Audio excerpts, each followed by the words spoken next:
छोट्या छोट्या आपण महत्त्वाच्या गोष्टी जर लक्षात ठेवल्या तर बाजारात जशी केसर मलाई कुल्फी आपण खातो त्याच चवीची आणि त्याच कलरची सेम कुल्फी आपण सहजरित्या घरीसुद्धा बनवू शकतो। आता ही कुल्फी दोन पद्धतीने कशी बनवायची ही मी तुम्हाला सांगणार आहे। मी ज्या पद्धतीने बनवली आहे ती तुम्ही उपवासाला खाऊ शकता आणि दुसरी पद्धत पण तुम्हाला सांगणार आहे जी तुम्ही नॉर्मल केव्हाही खाऊ शकता। तर चला रेसिपीला सुरुवात करूया। तर सगळ्यात अगोदर एक जाड बुडाची कढई घेतलेली आहे, स्टीलची कढई घेतलेली आहे आणि त्यामध्ये थोडंसं पाणी घालायचं आहे आणि ते सर्व कढईला छानपैकी फिरवून घ्यायचं आहे, जेणेकरून आपण जे दूध याच्यामध्ये आटवणार आहे ते कढईला लागणार नाही आणि दूध करपणार नाही। तर इथे 1 लिटर मी दूध घेतलेलं आहे। फुल फॅट मिल्क घ्यायचं आहे किंवा बफेलो मिल्क घ्यायचं आहे, जसं तुमच्या कम्फर्टनुसार।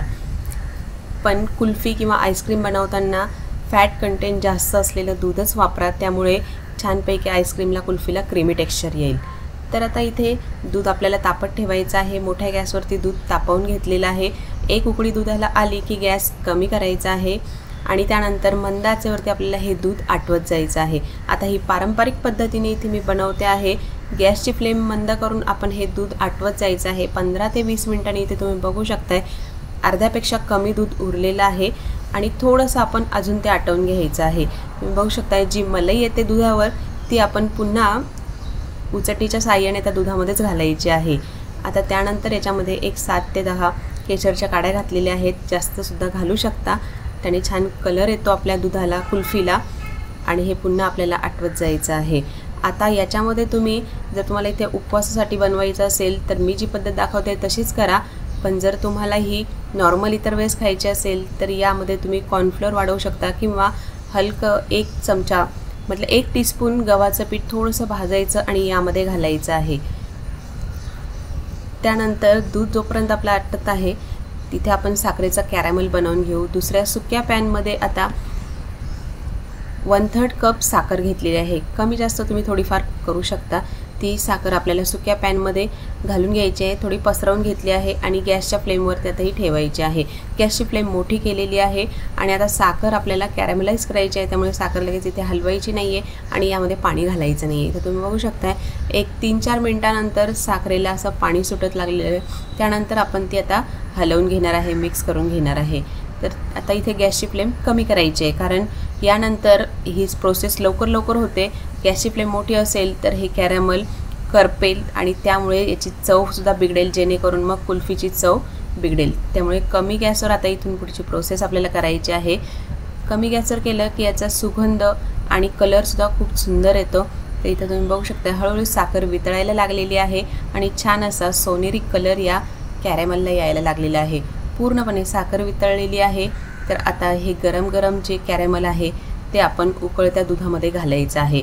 एकदाच सगळं घातलं तर ते दूध फसफसून वरती येईल, त्यामुळे हळूहळू करून घालायचं आहे। आटवलेल्या दुधामध्ये 1/4 टीस्पून म्हणजेच पाव चमचा वेलची पूड घातलेली आहे। आता हे थोडं आपलं कॅरॅमल याच्यात घालायचं आहे आणि लगेचच ते स्टर करत जायचं आहे, कारण जेव्हा आपण हे लिक्विडमध्ये घालतो तर लगेच त्याची गुठळी होते। अर्थात ती गुठळी आपण हे दूध अजून आटवणार आहे त्यात ती फुटते सुद्धा। इथं बघू शकता छानपैकी हळूहळू कॅरॅमल याच्यात घालते आहे, तसं ते मिक्स करते आहे आणि यामुळे आपल्या या मिश्रणचा कलरसुद्धा, दुधाचा कलरसुद्धा छानपैकी चेंज होतो आहे। जेव्हा आपण हे पूर्ण याच्यामध्ये मिक्स करू त्यानंतर याचा कलर अजून छान होणार आहे। तर हे बघा छानपैकी असं सर्व कॅरॅमल याच्यात घालून घेतलेलं आहे। आता दुसरी पद्धत म्हणजे तुम्हाला जर हे डायरेक्ट कॅरॅमल याच्यात घालायचं नसेल तर हेच तुम्ही इकोबिक पेपर किंवा बटर पेपरवरती घालायचं आहे आणि अगदी 5 मिनिटात ते पुन्हा सेट होतं आणि त्यानंतर ते मिक्सरमध्ये फिरवून घ्यायचं आहे, म्हणजे छानपैकी साखरेची पावडर तयार होते। ही साखरेची पावडर आपल्याला दिसायला हलकासा कलर चेंजमध्ये दिसते, येलोइश दिसते, पण जेव्हा पुन्हा तीच पावडर आपण ही दुधामध्ये घातली की त्याचा सेम कलर आपल्या ह्या कुल्फीच्या मिश्रणाला येतो। आता दूध आटवलेलं आहे तर गॅसची फ्लेम बंद करायची आहे आणि हे मिश्रण आपल्याला पूर्णपणे थंड करायचं आहे। हे एक महत्त्वाची टिप लक्षात ठेवायची की गरम दूध किंवा हे आटवलेलं मिश्रण सेट करायला ठेवायचं नाही, कुल्फी सेट करायला अजिबात ठेवायचं नाही, नाहीतर त्यामुळे आईस क्रिस्टल्स हे आपल्या कुल्फीमध्ये तयार होतील आणि मग ते चवीला अजिबात चांगले लागत नाही। इथे कुल्फी मिश्रण छानपैकी थंड झालेलं आहे आणि पेपर कपमध्ये मी इथे भरते आहे। 150 ml चा पेपर कप आहे आणि 4 पेपर कप इथे भरलेले आहेत, जेणेकरून आपलं 600 ml चं हे मिश्रण आहे। तुम्ही इथे स्टीलचे ग्लाससुद्धा वापरू शकता.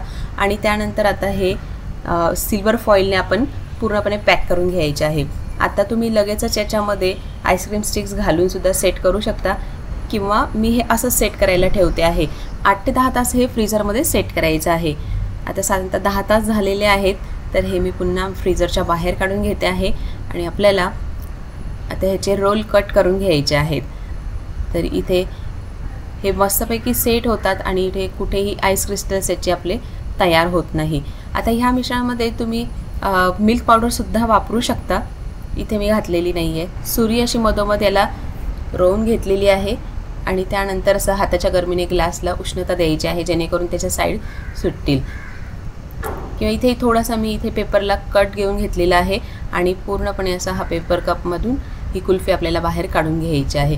तुम्ही बघू शकता हे छानपैकी कुल्फी सेट झालेली आहे. पूर्णपणे पेपर कपच्या ती बाहेर आलेली आहे.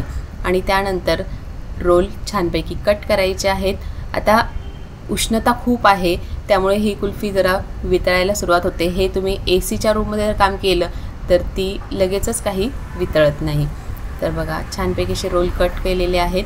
किंवा तुम्ही जसे आपले बाजारात मिळते किंवा अशी जशी आपण बाहेर कुल्फी खातो की 4 भागांमध्ये कट केली, तशीसुद्धा तुम्ही ती करू शकता.